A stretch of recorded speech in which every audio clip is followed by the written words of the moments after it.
What you think is what you say is what you do becomes your legacy. If you hate something, you feel forced into it, which means you always resist doing it because you hate it. So what you've done now is created this internal dialogue that it sucks, it's hard, you can't become wealthy, it's so difficult, I've got to work overtime to make any money. It's all false.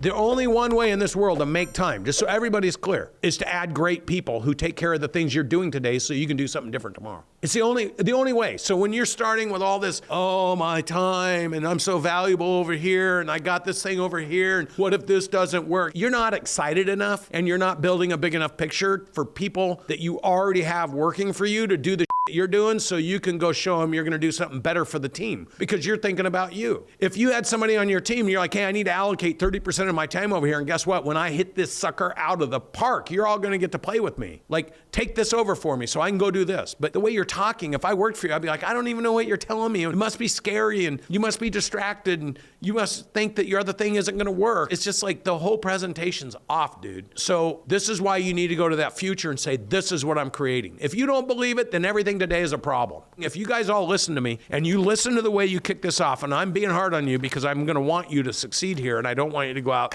and get smashed, but you are operating in the present. I already told you stop doing that. Operate in the future. What are you going to sound like when whatever it is you're doing is working? What are you going to sound like? Because you need to sound like that now or no one's going to believe you. And if you can't figure out how to take 10% of your time from one company to go dedicate it to one you're excited about, then you do not have a good company. And that's the message you're sending. Well, my first one, I thought it was going to be great, but I can't even leave it for 10% of my time. And it'll fall apart because I don't know how to build companies. Is that really the message you want an investor to hear? Because that's what I heard, dude. I heard that you got all this drama and all this concern and you're going to steal time and what happens and I'm all nervous and I don't know how to do it. So that means you have a shitty business. It's what an investor is going to hear in 30 seconds. And you're going to inadvertently trip that line not knowing you did it. That's why I cut you off, and that's why I'm doing this. So everybody, what you think is what you say is what you do, and what you do is what you're known for. When you have broken thinking, even if you don't know you're doing it, you talk about all your limitations, which is exactly what you just did. And you can't tell me that you don't have 16, 20 hours in a day if you're excited about something. People talk about work-life balance. Well, I'm so freaking excited I get to talk to you guys. I have a group downstairs in the 10X360 that are going to spend $3 million with us. I have another group in another room of 50 people, 75 people. I got platforms being delivered right now. I flew Sunday after finishing 9 four-figure boardroom with 8 of my guys on my airplane to land at 3 in the morning in Miami to talk all day to the real estate people to get on my plane with my team and land back here at midnight so I could be here the next day because we got shit to do, man. We're changing the world. You make time. So when you talk about not having time, it means you haven't learned to make time. If you can't make time, you don't have time. So if I'm an investor and I'm going, can't find 10% of his time from his old business, but he's going to launch a new business. So it means he won't be able to put any of his time on either businesses. So as soon as his old business suffers, he's not going to pay attention to the new one. So why would I give him a dime? That's what they think in the moment of you saying that, just so you know.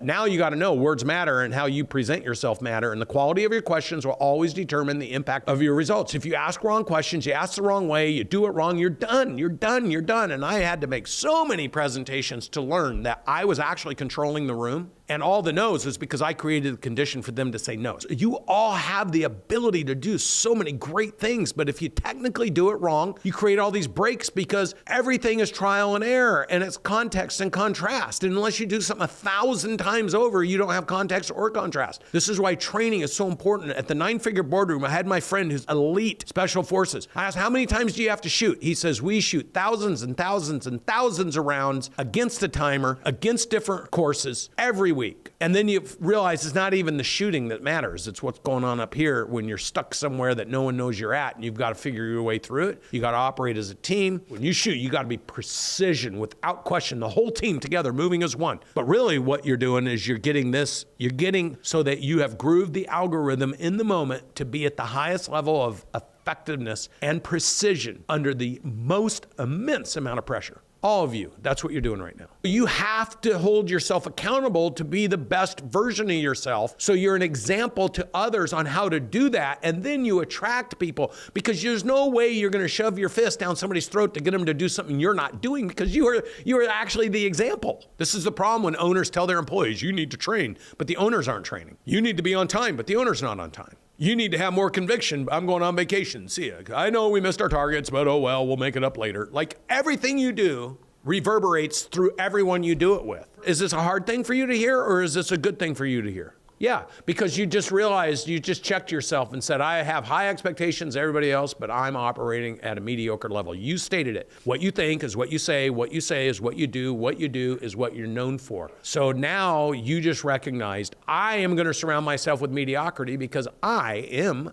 operating at mediocrity. I'm going to repeat, this is important. What you think is what you say is what you do becomes your legacy. If you hate something, you feel forced into it, which means you always resist doing it because you hate it. So what you've done now is created this internal dialogue that it sucks, it's hard, you can't become wealthy, it's so difficult, I've got to work overtime to make any money. It's all false. I know millionaire pharmacies. It's all pharmacists. It is all false. It's because you're not accepting that there's going to be pain to get to the gain. You haven't put your targets in place. You're not being clear, concise, and precise on how the business moves. If you got to 300,000, just go hire 10 people and teach them how to make 300 grand. Now you have a $3 million business. But you can't hire people and be excited about passing them this skill, this ability to make 100 or 200 grand a year when you're going, I hate it, it sucks, it's so hard. You do it. Like, that ain't gonna work. Fall in love with the people that you're gonna develop to do what you're doing, and you'll re-fall in love with the business. That's why I say, once the what works, you shouldn't even be talking about the what. It doesn't matter if you're a pharmacist or you're hauling